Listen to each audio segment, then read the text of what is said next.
Salut à tous, une vidéo NBA 2K, ça faisait longtemps que je vous en avais pas proposé. Ici ce sera la fin des playoffs dans la partie avec Indiana et les quatre autres, on va reparler un peu plus loin. Avant, 2-3 mots quand même, pour que je vous explique en 2 mots la tournure d'esprit, la suite, etc. Donc j'ai été empêché de produire quoi que ce soit par un environnement assez néfaste ces derniers mois. Dieu merci. Normalement, c'est de côté, on va pouvoir repartir de l'avant. Et j'ouvre quand même sur ce tableau de playoffs. On a eu des playoffs faramineux. Moi, j'ai adoré, avec une maîtrise infinie des Nuggets, pour couronner enfin un joueur exceptionnel qui est Niko Jokic. Et puis quand même un supporting cast de qualité avec Jamal Murray aussi, qui à des moments a pris feu, a été invraisemblable. En face, ça m'a brisé le cœur parce que mon Miami Heat, bien chéri, n'a pas réussi à trouver de solution en finale, après quand même un sublime parcours. Donc voilà, après la période est à penser à la draft, qui a lieu dans très très peu de temps, et également aux spéculations de tout poil, dont vous avez vu quelques exemples avec Karl Anthony Towns et ses déclats, ou bien Bradley Beal, qui a aussi... peut-être un trade en tête avec les Wizards qui veulent rebâtir. Bon, il y a énormément d'actualités toujours en NBA, on le sait. Toutefois, voilà, je voulais démarrer sur ces playoffs qui ont été vraiment de belles factures avec des véritables héros, les Miami Heat, et puis finalement la logique qui l'emporte à la fin. On n'aura donc pas une tête de série numéro 8 qui s'impose en finale NBA, voilà, donc ce ne sera pas pour cette fois, et peut-être ce sera pour jamais. Voilà, donc je passe à la partie que nous avions entamée à l'époque. Nous avions démarré cette partie avec 5 équipes, j'avais même fait voter à l'époque, et puis il y avait des projets, forcément des projets qui datent de quelques mois en arrière, avec quand même les Bulls qui étaient sortis grands vainqueurs, les Hornets ensuite, et les Pacers. Et puis après, évidemment, il y avait Timberwolves et Magic. Timberwolves, c'était très excitant à l'été dernier. On a fait un certain nombre d'épisodes. On a essayé de mettre en place les choses avec Rudy Gobert, avec Karl Anthony Towns, justement. On en parlait juste avant, parce que ça va bouger. Et puis, de l'autre côté, il y avait du tanking. Et puis, en fait, progressivement, au fil des épisodes... le tanking a été confirmé pour Orlando et pour Charlotte. Les playoffs ont été atteints pour les Wolves et les Bulls. Et puis il y avait une équipe qui était en bataille. C'était les Pacers, qui étaient aux portes du play-in. Après avoir fait un début relativement catastrophique, une réorganisation. Puis dans l'épisode précédent, je vous avais déjà montré que ces Pacers avaient peut-être des choses dans le ventre. Et c'était eux qui allaient peut-être animer cette fin de saison en vidéo, en tout cas pour ce qui est d'NBA 2K. Voilà, donc Mathurin, le rookie qui ne tremble jamais. On avait établi comme ça un petit 5 majeur de derrière les fagots, avec même un petit apport du banc, on va le voir. Et Chris Duarte qui, ma foi, sait rentrer ses 3 points quand il le faut et qui est quand même relativement, on va dire, correct en défense. Puis après, il y avait eu des petits recrutements à la trade deadline. Il y avait John Isaac qui nous avait rejoint. On avait lâché du tour de draft du côté d'Orlando, pour Orlando, du côté d'Indiana, en se disant, allez, on va chercher ces 2 projets non aboutis que sont Isaac et Mo Bamba, et puis on va essayer de voir s'il n'y a pas un push à faire pour aller en playoff. Ça a été chose faite, et le maestro évidemment de tout ça, c'est Tyrese Haliburton. Tyrese Haliburton qui finalement est en provenance des Kings, nous le savons, où la place a été faite pour De'Aaron Fox, et les Kings ne peuvent pas s'en vouloir de ce mouvement et d'avoir changé de projet avec Sabonis, etc. Mais du côté des Pacers, on le voit, ça a enchaîné sur une très belle saison.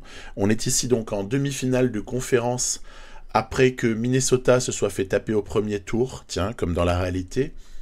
Après que les Bulls se soient aussi fait avoir au premier tour. Cette fois-ci, c'était par Indiana. En face, c'est exotique par rapport à ce qu'on a connu. Memphis, Golden State et Mavericks, Clippers de l'autre. Et tiens, par contre, on a une constante là-dedans, c'est la présence du Heat, la présence de Boston également, la présence de Philadelphie. Finalement, il nous manque pas grand-chose. Il nous manque New York pour être raccord à l'Est, et puis c'est pas les bonnes oppositions. Et donc, une montagne qui se dresse face à ces Pacers, c'est les Boston Celtics. Donc, pour mémoire, la rotation était celle-ci. Haliburton, Mathurin, Duarte, Isaac, Bamba. Moi, je mets plutôt Isaac en 4.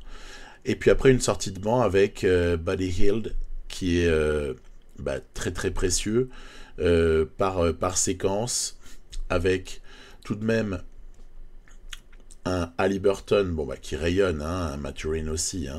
Mais c'est vrai qu'il y a une certaine complémentarité, je dirais, entre tous ces joueurs. Ça joue physique, c'est très touqué comme disposition d'équipe.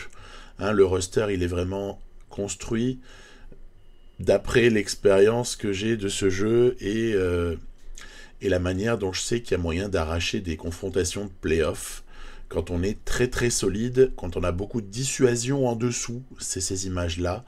Quand en plus on a la chance d'avoir un poste 5 qui peut shooter à 3 points. Voilà, il y a beaucoup de choses à faire. McConnell, Bitadze, Brissett, Taylor et puis Jalen Smith pour les rôles un peu plus discrets. Mais on va voir que n'importe lequel de tout cela peut encore avoir même un rôle déterminant le jour J. Je n'ai pas donné à Nembhard le rôle qu'il a pu avoir par moment dans la rotation des Pacers, tout simplement parce que il est difficile de changer une rotation qui fonctionne bien, même dans un jeu. On n'a pas envie de prendre des risques, on a plutôt envie de voir jusqu'où est-ce que ce qui se passe bien peut nous mener. Donc voilà, c'était un peu mon état d'esprit. Allez, c'est parti, ça va simuler au départ du match, histoire de laisser un peu de suspense. Voilà, on va pas balancer direct les choses. Par contre, voilà, Simcast à de nombreux moments et de temps en temps on joue un match. Le match 1 de cette série, Indiana le prend face aux Celtics en ayant dominé les 4 quarts-temps. Donc il n'y a pas hold-up. Ça démarre plutôt pas mal face à une équipe qui a priori est quand même plus forte que nous, faut quand même le dire. Tatum, Brown, Smart, Horford. On a, à part Gallinari qui a un rôle, alors que cette année il a été blessé toute l'année, il n'y a pas grand chose à jeter dans leur roster. C'est pas très loin de la réalité globalement. Égalisation dans les 3 autres séries de demi-finale de conf. Qu'est-ce qui va se passer sur le match 2? Allez, ça se passe de nouveau à Boston. Si on se retrouve à 1-1, il n'y a pas de drame. Et on va carrément se retrouver à 2-0. 2-0, je rentre pour tapoter la baballe, on va dire, et sentir les choses. Et après, dribble on the clock pour aller comme ça chercher un 113 à 103. Les Pacers sentent l'odeur du sang de ces Celtics en menant comme ça assez rapidement dans la série 2-0, 2 victoires à l'extérieur.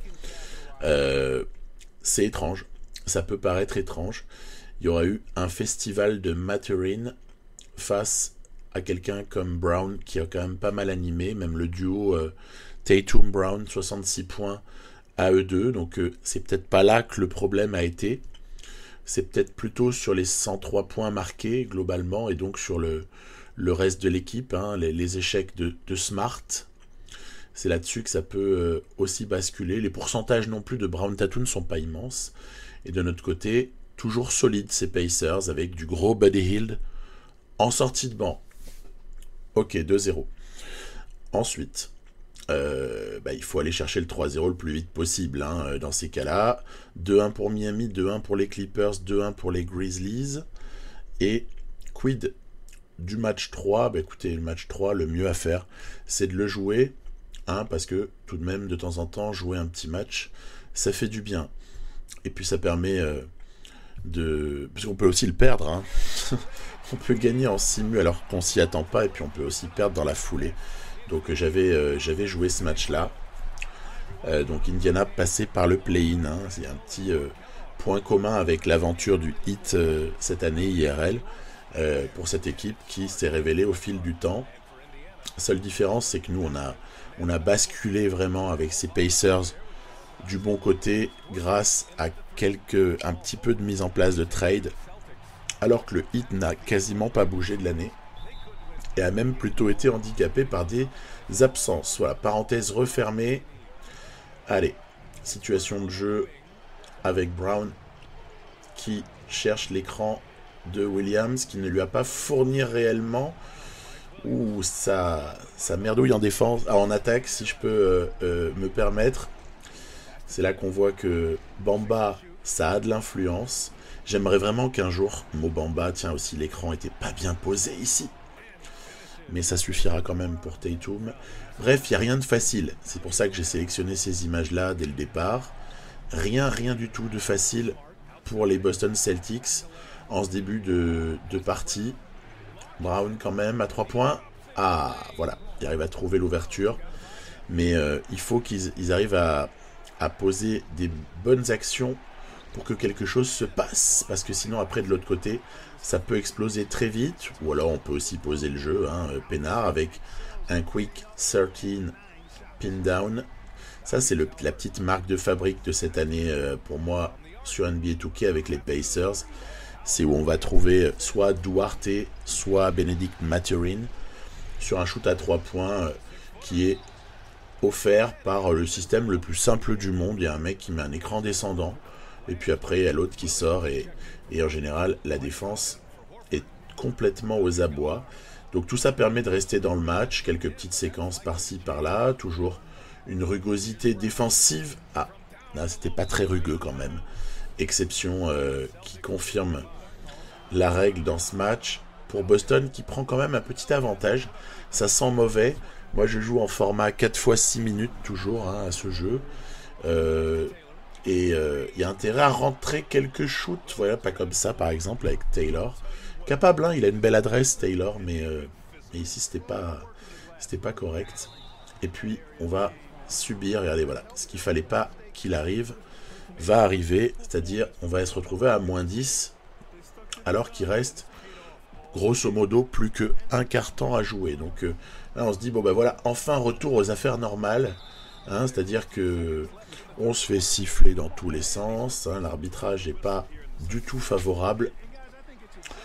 Et puis quand ça rate un lancer, il y a même Gallinari qui a la bonne idée de le reprendre et de mettre dedans. Donc 12 points de débit à ce stade-là, 14 points même avec cette jolie action conclue par Jason Tatum.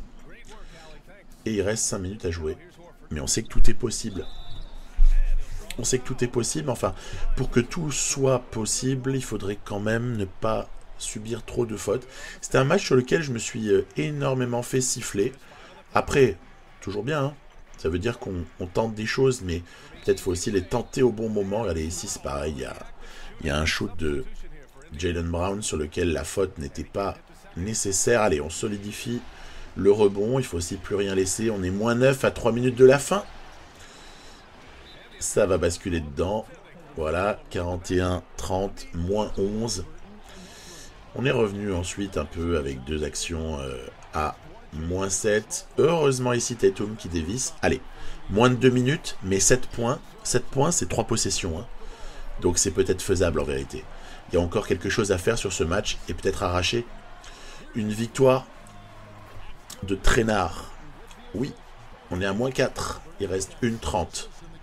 Ballon à Marcus Smart qui la remonte. Tranquille. Est-ce qu'il va jouer le 1 contre 1 face à Mathurin? Oui, mais il est contesté, il reprend. Recontesté et ça arrache le rebond. Waouh. On est chanceux quand même, parce que ça pouvait tout à fait le faire, ça. Et derrière, c'est Mathurin qui vient comme ça claquer le dunk après une tout petit cross assez sympathique.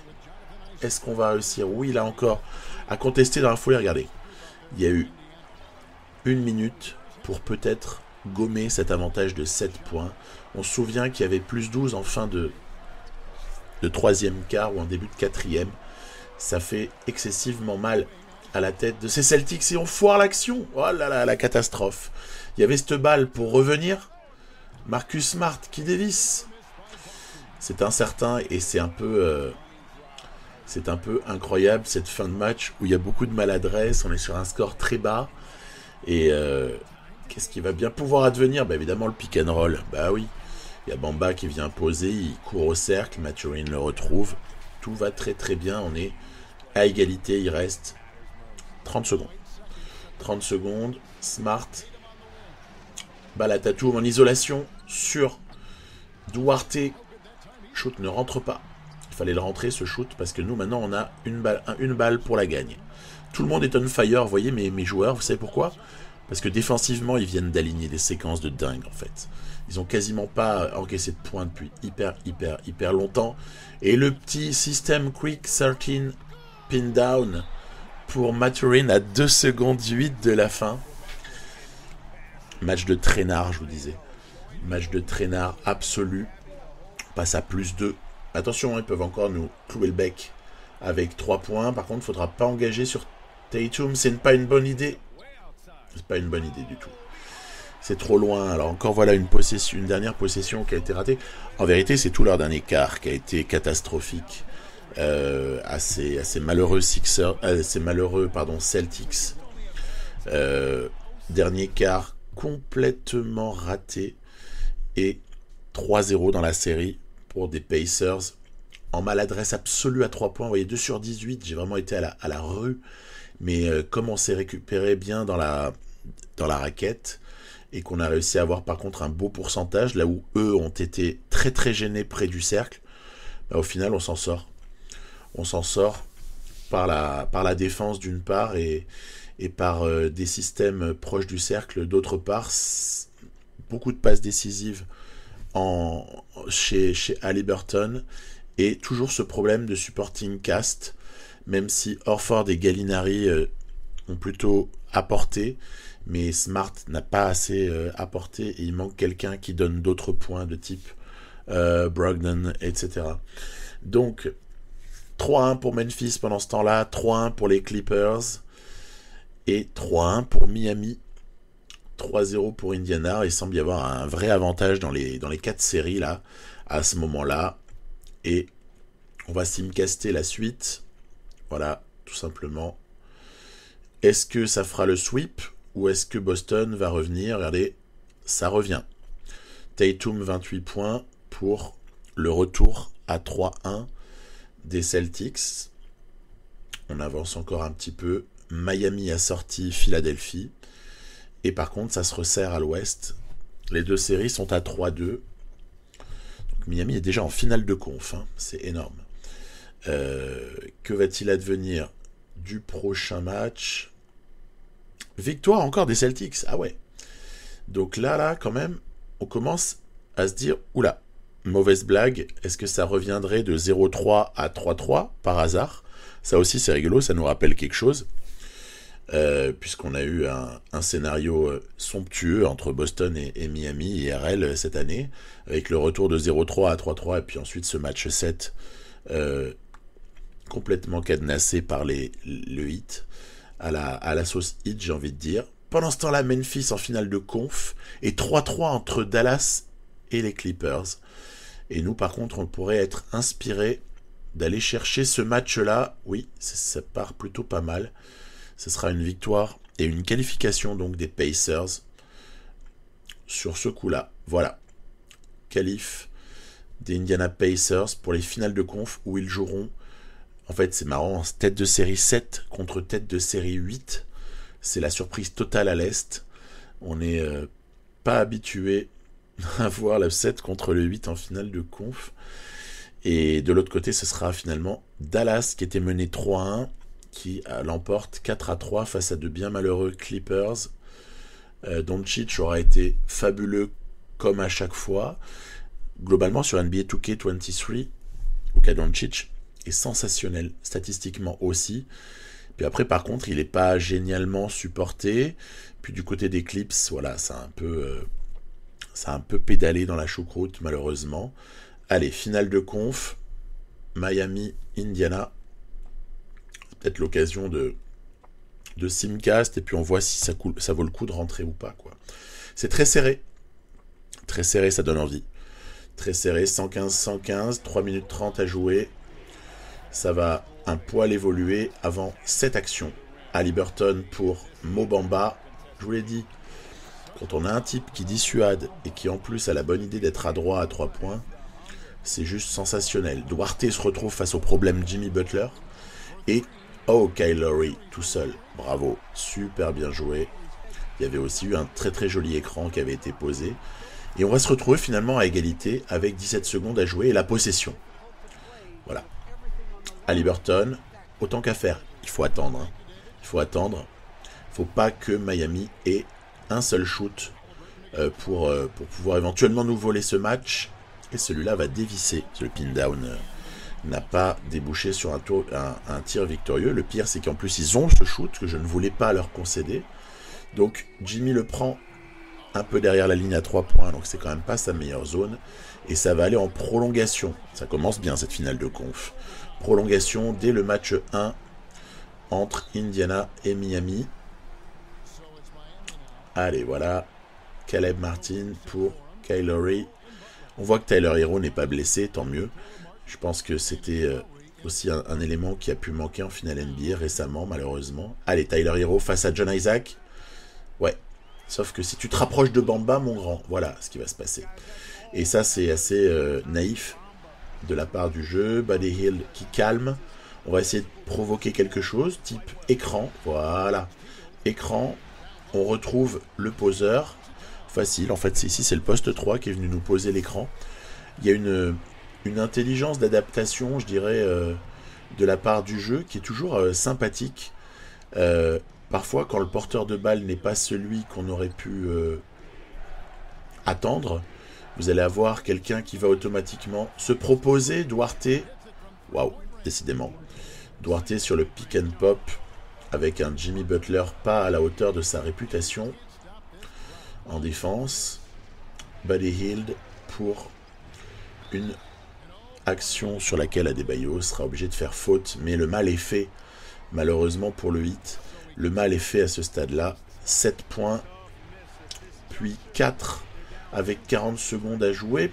Prise, attention, voilà, il faut arriver à sortir des prises à 2 qui sont pas franches non plus. Hein. Mais pression défensive du 8 est là, mais n'est pas assez forte pour nous faire suffisamment déjouer.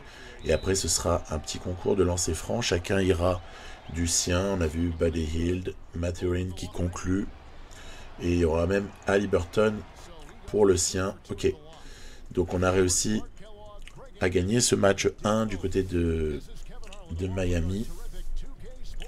Avec une jolie réussite quand même en prolongation, là où il y a eu un moment où on s'est détaché. Et ensuite, on n'a plus lâché le morceau, malgré 50 points de Jimmy B. En fait, on n'est plus surpris maintenant quand on voit 50 points en playoff de Jimmy Butler. Si on l'avait vu il y a quelques années, on aurait dit « what ?» Et puis par contre, une belle répartition du score avec 7 joueurs à 10 points ou plus du côté des Pacers. Un peu la marque de fabrique de cette équipe-là. Tiens, il y a 1-0 pour les Grizzlies en face contre les Mavericks. On va simcast la suite pour avancer. Très jolie égalisation, très très nette du Heat sur le match 2. La série revient à 1 partout. Ensuite, en face, écoutez, 2-0 pour les Grizzlies.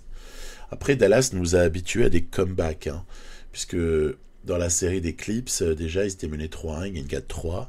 Là, menés 0-2, tremble même pas. Hein. Donc, on va voir quand même, ça se profile pour les Grizzlies en finale NBA, peut-être. Ouh, c'est le 2-1 pour le Heat, qui a dominé nettement le match 3. Peut-être fin de l'aventure proche pour les Pacers, sait-on jamais. En face, la série se resserre. On est à 2-1 également. Dallas est allé piquer le match 3. Il n'y a que des victoires à l'extérieur, en fait. Dans cette série, c'est énorme. Donc ensuite, simcast à nouveau du match suivant pour une victoire vraiment eh ben, c'est vraiment dans le dernier quart-temps, hein, surtout, même s'il y a aussi le deuxième quart-temps qui a été favorable à Indiana. 2-2 donc, en finale des deux côtés. 2-2 à l'ouest, 2-2 à l'est. Suspense absolu. Match 5 décisif du côté de Miami, puisqu'on sait que 75% de ceux qui gagnent le match 5 à 2-2 l'emportent ensuite. Qui va l'emporter? Ah, c'est Miami. Miami est donc très très bien parti pour aller en finale NBA. Ce qui, en vérité, malgré le fait que je joue avec les Pacers, me plaît bien, moi, dans l'absolu. J'adore Miami. Tyler Hero, superstar. Adebayo Butler, solidissime. Et nous, on a été cata au niveau de l'adresse. On pense notamment au combiné 12/41 pour Mathurin et pour Tyrese Haliburton. Donc c'est sûr que si nos deux meilleurs scoreurs font ça, ça sent mauvais. Dallas qui prend l'avantage énorme. Ils ont aligné 3 victoires de rang. Dallas prend l'avantage en finale de l'Ouest. Et le match qui vient est essentiel. Simcast. Est-ce que ça va être serré, auquel cas on rentrerait? Ou est-ce que ça va être... Non, c'est serré. C'est serré, ça vaut le coup. Waouh. 1-0-8. 1 point d'écart. Là, j'ai envie de rentrer. J'ai envie de rentrer parce que ça va se jouer sur 3 fois rien. Ça va être quasiment du hasard. Enfin, presque. Au niveau de l'adresse, quoi. Et ça demande aussi de jouer le Mega Money Time. John Isaac. +1. Après une jolie pause d'écran. Balle à Laurie. Oh là là là là, elle est pas belle celle-là. La défense monstrueuse de Haliburton qui provoque passage en force de Kyle Lowry. En plus, faire ça à Kyle Lowry, c'est rigolo parce que c'est un petit clin d'œil.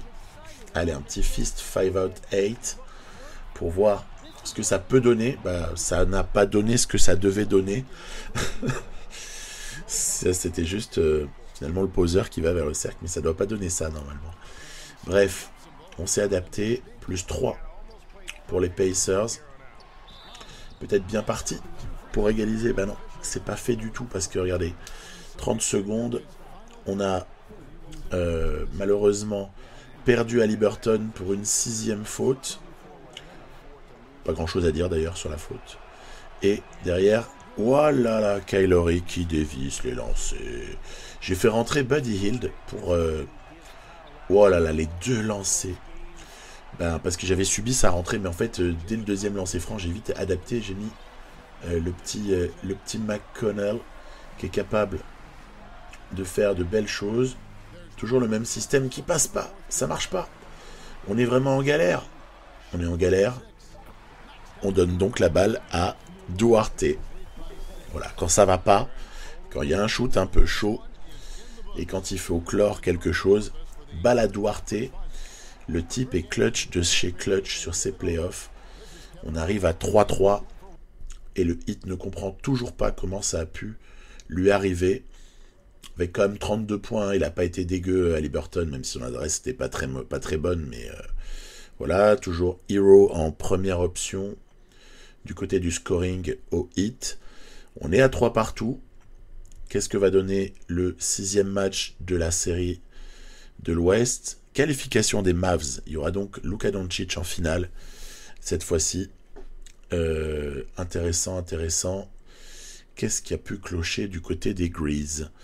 Ça a contribué quand même. Waouh, Dylan Brooks. Mais juste en face, c'était attaque totale. Et apparemment, ils n'ont pas trouvé de solution. Même au supporting cast, il y a 4 joueurs à plus de 14 points. Donc, ok, Doncic a su entraîner tout le monde, on va dire. Miami, Indiana, 3-3. Qu'est-ce qu'on fait? On joue ou on simule? Je suis resté sur le même mode en fait. C'est-à-dire simcast. Et puis après, tu vois si tu rentres ou pas. Bon, à mon avis, on va rentrer quand même. Donc, oulala, l'avantage du hit au départ, c'est hyper serré. Oh là là là là. C'est hyper serré. C'est moins serré. Pacers qui caracole en tête en ce 4e quart qui a été dominé, hein, je crois qu'ils sont environ à plus 10 sur le quatrième quart, alors que c'était très serré jusque-là. On sécurise les rebonds, on dissuade en défense, balle à Jimmy, avec Duarte qui lui met la main dans la tête, et ça permet de rater. Oh, l'interception. Oh, qu'elle valait cher, celle-là. Le 8 avait une chance encore de peut-être pouvoir shooter, et se prive de cette chance-là. L'histoire, elle est dite. Ce sera donc une qualif pour la finale pour ces Indiana Pacers. Bon, moi, je vous avoue, hein, au moment où je joue tout ça, j'hallucine. En plus, je pense que j'ai fait ça vers décembre ou janvier. Je me dis, mais c'est pas possible. C'est cheaté. C'est complètement cheaté. En plus, c'est pas réaliste. Le 8e de la conférence qui va en finale NBA. C'est arrivé qu'une seule fois ou 2 fois, je crois. Complètement nul. Je sais même pas si je vais pouvoir proposer cette vidéo en vérité à ce stade-là. Je me dis non, ça craint. Ça craint. Après, le jeu donne ce qu'il donne, hein, peu importe. Mais bah ouais, les Pacers, donc champions de l'Est. Et on a une finale quand même totalement improbable entre Pacers et Mavericks. Le 8 aura quand même fini par payer, on va dire, un manque d'efficacité offensive. Et puis la défense des Pacers qui a continué finalement à être juste létale. Hein. Ça a été létal pour les adversaires jusque-là, et puis ça a continué. Hein. Parce que déjà Chicago, je me souviens, au premier tour des playoffs, avait été outscoré par ça. Les Celtics, on l'a vu juste avant, même là le Heat.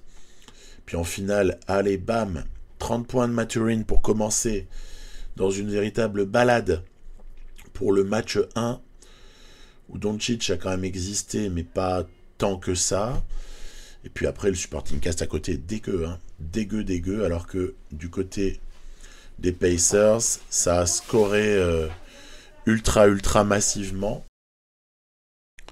Allez, un petit simcast là pour continuer, voir un peu si la tendance se confirme. Oh là là, quelle force de ces Pacers qui arrachent le match sur le quatrième quart-temps, encore une fois, légère différence, 2-0, d'entrée 2-0 pour les Pacers. Luka Doncic, il fait ce qu'il fait. Wood, pas mal, Christian Wood. Par contre, derrière, nous, on a aussi beaucoup trop scoré. Match d'attaque qui aurait dû être à l'avantage des Mavericks, mais qui ne l'a pas été. C'est terrible parce que ouais, non, tu vas jouer, mon grand. Hein. Duarte blessé. Duarte joue quand même. Hein. T'as mal à la côte, donc tu t'arrêtes de rigoler et tu joues quand même. Après voilà, je veux pas toucher cette rotation avancée parce que elle marche trop bien. À partir de là, il n'y a pas de modification à faire, sauf blessure vraiment grave. Et ça peut encore arriver, hein, sait-on jamais. Et l'improbable arrive. 3e victoire de rang des Pacers qui caracolent donc en direction du titre NBA. Donc là, ouais, je suis là, mais qu'est-ce qui se passe ? Il se passe quoi ? Après, battre les Mavs dans une série, c'est pas du tout impensable pour cette équipe-là. C'est même, on n'est pas loin d'être dans la logique, vu les forces en présence de ces Pacers. Là, à ce stade de la partie, ce qui est plutôt étonnant, c'est de se retrouver en finale NBA et de mener 3-0, en fait. Voilà. Ça, c'est très étonnant. Mais après, les Mavs en tant que tels, pas une surprise non plus. Je savais pas tellement quelle partition Doncic allait jouer et si il allait être en mesure... Ah, quand même, ils reviennent à 3-1. S'il allait être en mesure de vraiment faire très mal à ces Pacers-là, auquel cas il aurait fallu chercher d'autres solutions, parce que il a des défenseurs sur lui qui, suivant le poste où il est aligné, mais on sait qu'il est souvent aligné poste 1. Quand il a Haliburton, c'est pas mal. S'il avait des séquences avec d'autres défenseurs, quand il y a McConnell aussi, c'est pas mal dans la rotation. Mais quand il y a d'autres adversaires en défense directe, ça peut être un peu moins favorable à ces Pacers. Tiens, là c'est une orgie sur le match suivant. Alors celui-là a été dominé de la tête et des épaules par les Mavs. Ils n'ont peut-être pas dit leur dernier mot, hein, les Mavericks. On revient à 3-2. J'ai peut-être un peu crié victoire trop tôt. Tiens, Josh Green qui est sorti de sa boîte. Ça fait du bien. Et puis, de notre côté, on a eu un Isaac ou un Mathurin en mode je rate beaucoup de choses. Ça a été difficile ça. Offensivement, ce match-là a été peut-être aussi à l'image de ce que peuvent valoir ces Pacers-là par moment. C'est-à-dire, ils sont pas très dominants. Hein. Allez, Duarte revient, tu m'étonnes. On va conserver tout ça pour aller joyeusement vers le match 6. Match 6, Simcast, et on croise les doigts. On croise les doigts qu'il se passe ce qu'il doit se passer. Vous avez compris comme moi, 122-100 avec 2 minutes à jouer. On a envie de rentrer en jeu parce qu'on va fêter quelque chose. Et ma foi, ce sera pas volé. Ce sera pas volé, ce titre-là. Il sera incroyable, mais après sur chaque confrontation, il sera pas volé du tout.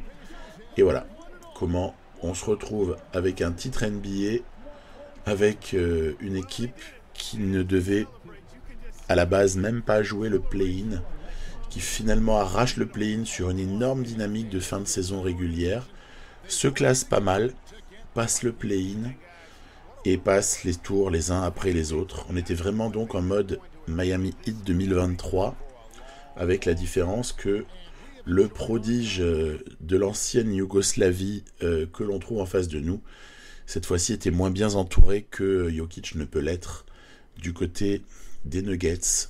Voilà, donc c'est étonnant cette première saison. Ça appelle voir d'autres choses. D'autres choses dans cette partie ou d'autres choses dans une autre partie. Donc, ce qui est certain en tout cas, c'est que je vais continuer à produire de la vidéo. Je pense que j'ai déjà prévu sur la prochaine vidéo NBA 2K de revenir vraiment sur le projet de ces 5 équipes et de voir si en argumentant est-ce que ça vaut le coup d'être poursuivi ou est-ce qu'il n'y a pas autre chose à faire lorsque nous sommes au mois de juin 2023 de type Heat pour aller chercher un titre contre Spurs avec Wembanyama, hein, on est d'accord, parce que Wembanyama, ça paraît inéluctable. Il va venir le phénomène, il va venir du côté des Spurs. Et voilà, donc vous me direz un peu ce que vous en pensez dans les coms. Je ferai une vidéo où je montrerai la suite de ces projets-là, les 5. Puis ensuite, peut-être qu'on peut partir sur les 2 mois qui nous restent avant le prochain NBA 2K, sur une autre petite histoire. À voir. Je vous dis à plus, je vous souhaite une très bonne journée et à bientôt en vidéo.